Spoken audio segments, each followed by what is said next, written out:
Good Sunday morning. I am down 1.4.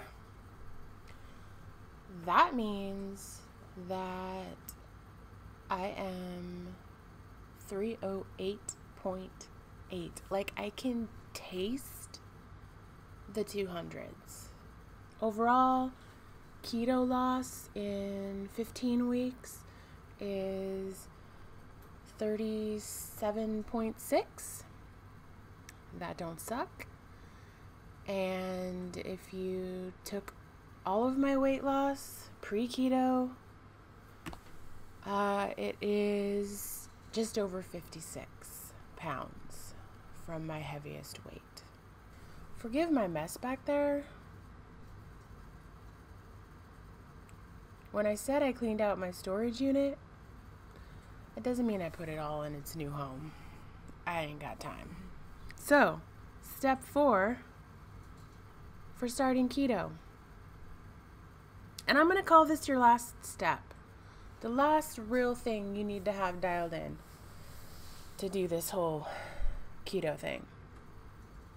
Manage your expectations. I'm sure that in all the research you did from step 2,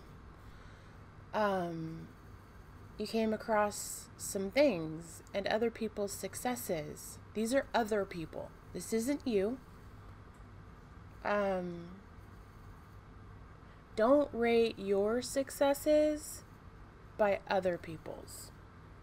We're all different. We're coming from different backgrounds, different yo-yo dieting histories, probably, different starting weights, different health issues. Your body may have a lot to heal before it can become this super efficient, fat-burning machine. Just don't think that you are less than or more than just because your journey is not the same as someone else's. i.e., my brother, he's on his first week of keto. God bless him. So proud of him. But last I heard, he's on track to losing 20 pounds his first week. I love him and hate him for that. It's not going to be that way for everyone. It's just not. I lost 8 something. I think my sister, who's 7 weeks in, lost 7 something? I don't remember. But like, I'm in different keto groups on Facebook, which I have a love-hate relationship with because it drives me absolutely insane. All the people that get on there, well, a lot of things, but as it pertains to this conversation, all the people that get on there and they're like, I've only lost 5 pounds in 11 days or some such nonsense. Sometimes it's even, oh my God, you guys, I don't think I can stick to keto because I've only lost 20 pounds in the first month. When was the last time you lost 20 pounds in a month? Or 5 pounds in 11 days?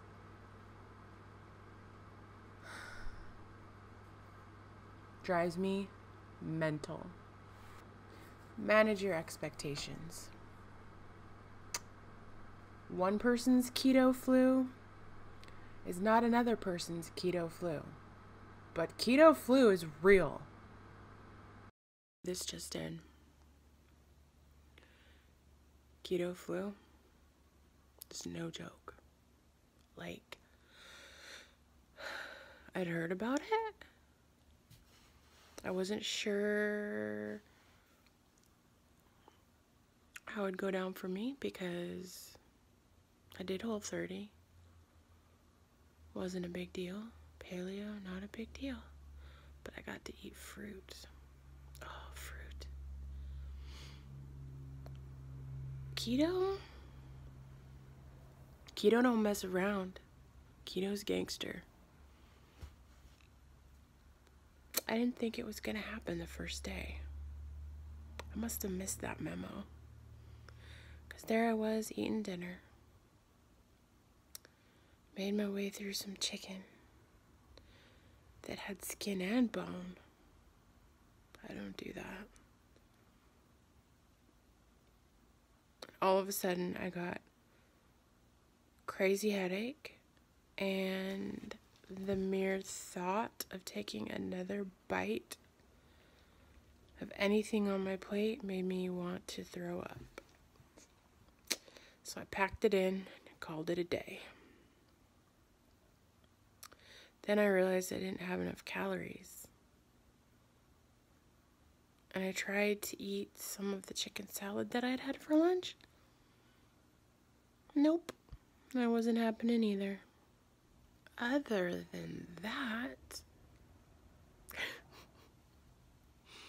this is great.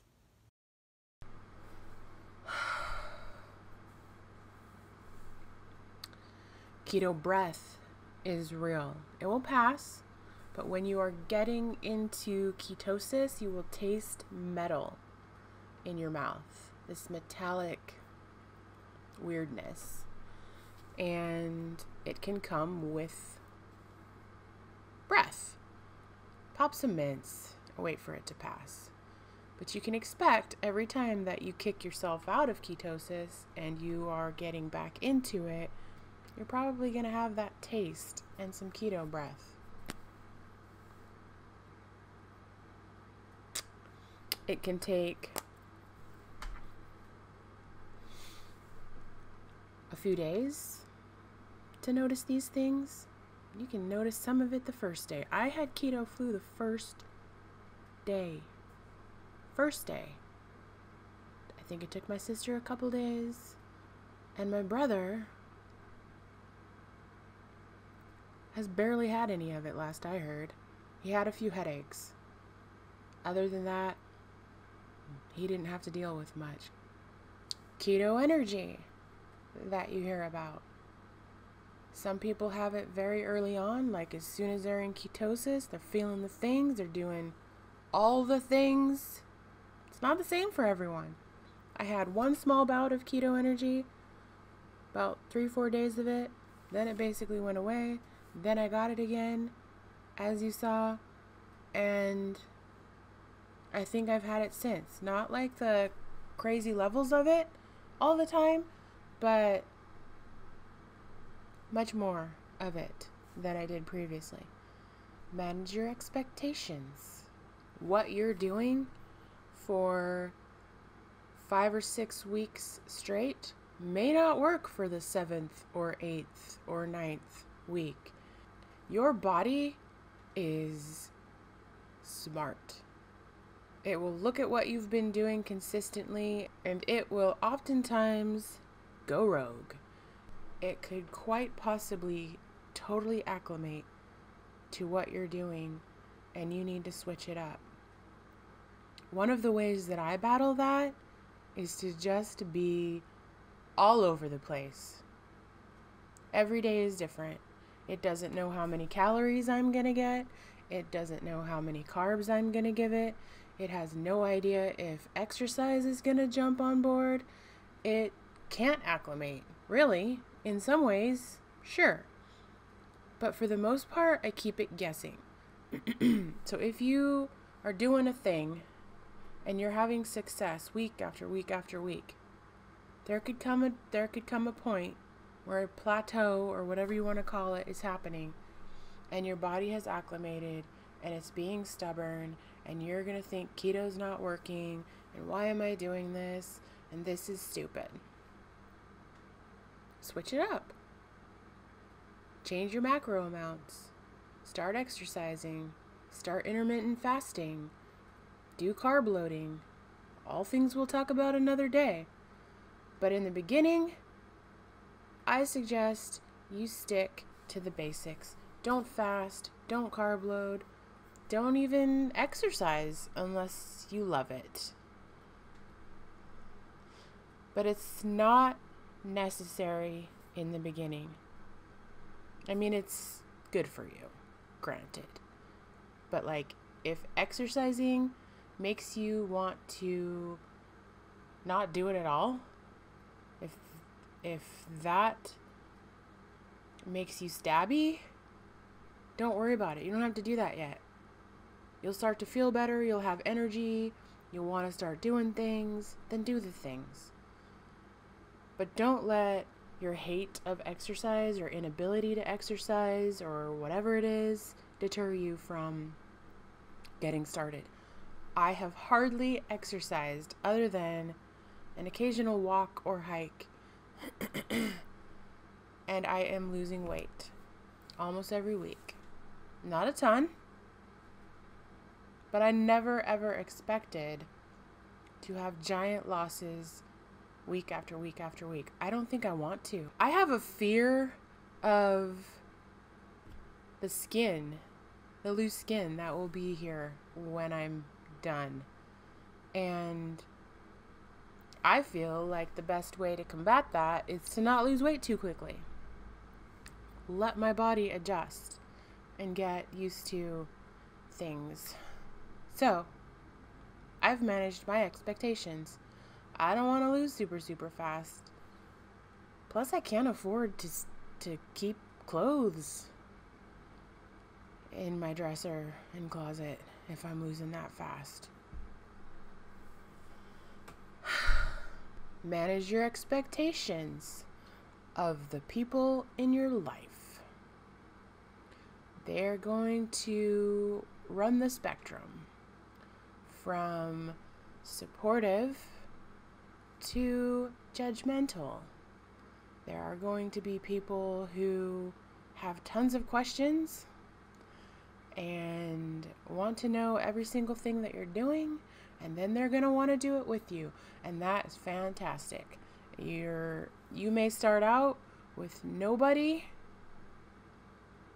and you will suddenly have an entire keto team. I can't even tell you how many people have started keto once they saw that I was having success with it. Probably because I'm the girl who's never had success with any of it. My sister has started, my brother and his wife have started, I believe some of my cousins have started, friends have started, and they're all having success, even with diabetes issues. So, you're going to have these people who are all aboard and supportive and wanting to do it with you, and then you're going to have these negative, judgmental, super additions to your life, which I've already told you probably shouldn't spend much time with, who have nothing but bad things to say about keto, who think you're just gonna die of a heart attack, and how can that be good for your cholesterol and your blood pressure and your blah blah blah. Dude, stop using your science from the 80s, first of all. Doctors included. Doctors are often not nutritionists, and they have very little background in any of that. That's another day. Me and doctors. Your Debbie Downers are filled with false information, and those types of people often have no interest whatsoever in learning new information. So just take it with a grain of salt. Talk to your own doctor. Talk to several doctors. Do your research. Figure your own thing out. My mama, bless her heart, she was skeptical in the beginning because she's old school. She was brainwashed in the 80s like the rest of us. And she was confused as to how people could eat that much fat and things and not have a different kind of health complication, and how you can lose weight on that, and how. And I tried to explain in my own way, but she asked her doctor anyway. Told her that her daughter was doing keto, and how. And her, when it came to the question of my blood pressure and cholesterol and things, her doctor said all the carbs and sugar people eat are worse for those things than eating healthy fats. That's one doctor's opinion. You are going to have to go be out in the real world on keto. Manage your expectations. Even if you think you've picked the perfect restaurant and you've researched the menu and you think you're eating completely clean, manage your expectations. No matter how much effort you put into it, there could still be a thing. They could put sugar in a something, in a sauce. They could cook it in an oil that is not keto. Manage your expectations. I'm not saying don't go to a restaurant. I go to a restaurant. I go out with friends. I live my life. But be prepared and accepting of things that are going to sneak into your meals that in the long run aren't going to be a big deal. You control what you can control and you live your life. Don't be afraid to ask them to change something about your meal. The first time that I ate out was brunch with the ladies, and I studied the menu before I went, and when I got there, I don't like being that person. I don't like to be the one who has to have everything tweaked and modified to suit whatever I'm thinking I'm eating in the moment. But just do it. They get it all the time. If you're polite about it, it's not a big deal. I started with, I'm going to be that girl. I need to have some tweaks to my stuff. So you kind of start out with, I get it. I understand that this is annoying, but it's happening.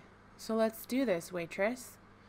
And by the end of it, she's like, that's not a big deal. We got this.